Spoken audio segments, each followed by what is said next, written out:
မင်္ဂလာပါခင်ဗျာဒီနေ့မှာတော့ဗုဒ္ဓဟူးနေ့မွေးဖွားသူသားသမီးများအကြောင်းကိုဟောပြောတင်ဆက်ပေးသွားမှာဖြစ်ပါတယ်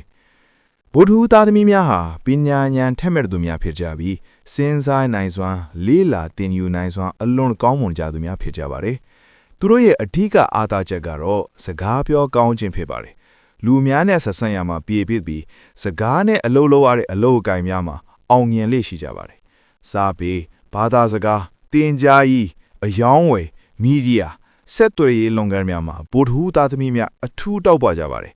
အရာရာကိုအမြန်ဆုံးမဆုံးဖြတ်ပဲတေးကြစွာစဉ်းစားပြီးမှလုပ်ကိုင်တဲ့တဘာဝရှိတာကြောင့်အမှားယွင်းနေပါသမီးများဖြစ်ကြပါတယ်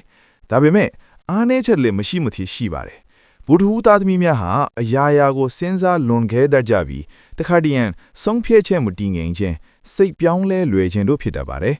အခွင့်အရေးကောင်းတွေရောက်လာတဲ့အခါဆုံးဖြတ်ရန်နောက်ကျသွားပြီးလက်လွန်သွားတာကသူတို့ရဲ့အကြီးဆုံးအားနည်းချက်ဖြစ်ပါတယ်။ဒါကြောင့်ဗုဒ္ဓဟူးသားသမီးများအနေနဲ့မိမိကိုယ်ကိုယုံကြည်မှုတိုးမြင့်ဖို့ဆုံးဖြတ်ချက်ခိုင်မာအောင်လေ့ကျင့်ဖို့အလွန်အရေးကြီးပါတယ်။ကံကောင်းစေတဲ့အရာတွေကိုပြောရမယ်ဆိုရင်ဗုဒ္ဓဟူးသားသမီးများတို့အစင်းရောင်ပန်းရောင်ဖြော့တွေကကံကောင်းစေပါတယ်။သာသနာရေးပညာရေးနဲ့လူအကျိုးပြုလုပ်ငန်းတွေမှာပါဝင်လုပ်ကိုင်ပေးရင်ဘဝကံကြမ္မာပိုမိုကောင်းမွန်လာတော့ပါတယ်။အထူးသဖြင့်စာသင်ပေးခြင်းအသိပညာမျှဝေပေးခြင်းမိမိသိထားတဲ့အရာတွေကိုလူအများအတွက်အသုံးချပေးနိုင်ရင်ဗုဒ္ဓဟူးသားသမီးများအတွက်အောင်မြင်မှုဟာမလွဲမသွေရောက်လာပါလိမ့်မယ်။ဤကုန်းချုပ်အနေနဲ့ပြောရမယ်ဆိုရင်ဗုဒ္ဓဟူးသားသမီးများဟာဉာဏ်ပညာစကားပြောနိုင်စွာနဲ့လူမှုဆက်ဆံရေးမှာထူးချွန်သူများဖြစ်ပြီးမိမိစိတ်ကိုထိန်းချုပ်နိုင်ပါကဘဝအောင်မြင်မှုကိုအပြည့်အဝရရှိနိုင်ကြသူများဖြစ်ပါတယ်။ဒီဟောစာတမ်းလေးကိုညှက်သက်တယ်ဆိုရင် like လုပ်ပေးဖို့